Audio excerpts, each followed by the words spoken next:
D'abord, je voudrais revenir sur ce que disait mon collègue Arié. Effectivement, après la guerre des 6 jours, Israël a instauré une union douanière de facto, sans demander l'avis des Palestiniens. Et les droits de douane extérieurs à l'enveloppe douanière étaient des droits de douane qui correspondaient à l'économie israélienne, indépendamment des besoins d'une économie beaucoup plus faible. La question, c'est qu'en 93-94, quand il s'est agi de discuter des accords économiques futurs, on aurait pu penser que les Palestiniens allaient exiger le rejet de l'union douanière et la mise en place d'une zone de libre-échange. Mais en fait, ce qui est sorti du protocole de Paris, c'est encore une fois l'union douanière. Et comme disait Arié, on est passé d'une union douanière de facto à une union douanière de jure. On peut se poser la question, pourquoi est-ce que les Palestiniens ont accepté un régime qui allait relier les deux économies qui ne leur était pas dans leur intérêt? Bien sûr, je ne peux pas parler à leur place, mais comme ça, a priori, mon point de vue, c'est qu'à cette époque, plus de 36% de la main-d'œuvre palestinienne travaillait en Israël. Les revenus de l'économie palestinienne venaient de ce travail à l'extérieur.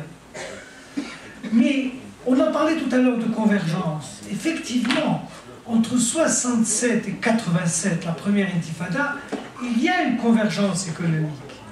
Mais une convergence économique des revenus, pas de la production. Le niveau de vie des Palestiniens augmentait parce que beaucoup d'entre eux travaillaient en Israël. Mais la création des bases d'une économie palestinienne n'était pas là. Et cette dépendance économique n'était pas dans l'intérêt de la création d'une économie viable, donc d'un État politiquement viable. Ce qui fait que cette question-là est une question clé, fondamentale. J'ajouterais qu'à cette dépendance économique par rapport à Israël, il y a un deuxième niveau de dépendance dont il n'a pas encore été fait mention, c'est la dépendance des Palestiniens à l'aide internationale. Quand on parle de croissance de 10% ces dernières années, mais enlever l'aide internationale, il n'y a plus de croissance. Or, il est impossible pour une économie de se développer avec une telle aide internationale. Ça a du sens à court terme, ça n'a pas de sens à long terme. Quand on parle de souveraineté économique, c'est aussi une indépendance par rapport à l'aide internationale. Voilà une question clé, fondamentale. Or, l'aide internationale, traditionnellement, on distingue 3 volets dans l'aide internationale. Il y a l'aide au développement économique, l'aide aux besoins humanitaires et l'aide au budget. L'aide pour couvrir les besoins budgétaires. Au début, l'aide était en grande partie une aide au développement économique. Mais aujourd'hui, ce n'est plus le cas. L'aide est une aide humanitaire et pour combler le déficit.